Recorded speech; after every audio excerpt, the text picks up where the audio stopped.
বাংলাদেশ থেকে সৌদি আরবে যাওয়া প্রবাসী কর্মীদের কোয়ারেন্টাইন খরচ কমাতে ভর্তুকি দেওয়ার সিদ্ধান্ত নিয়েছে সরকার।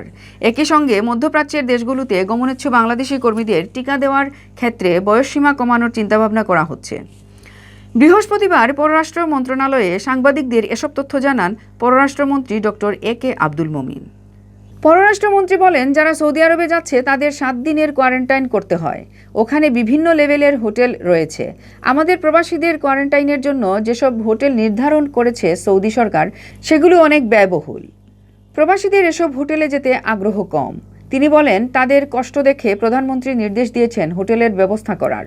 তাই আমরা উদ্যোগ নিয়েছি, প্রবাসীরা সৌদিতে গেলে আমরা ভর্তুকি দেব।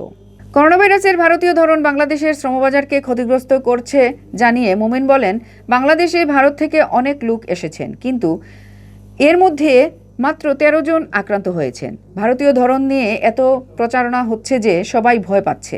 বিদেশিরা ভাবছে বাংলাদেশে বোধহয় এ ধরন খুব বেশি। তিনি বলেন, বিভিন্ন দেশ রেড অ্যালার্ট দিয়ে রেখেছে, তারা আমাদের সব ফ্লাইট বন্ধ করে দিয়েছে, তারা ভয় পাচ্ছে। তবে সৌদি আরব একমাত্র ফ্লাইট খোলা রেখেছে।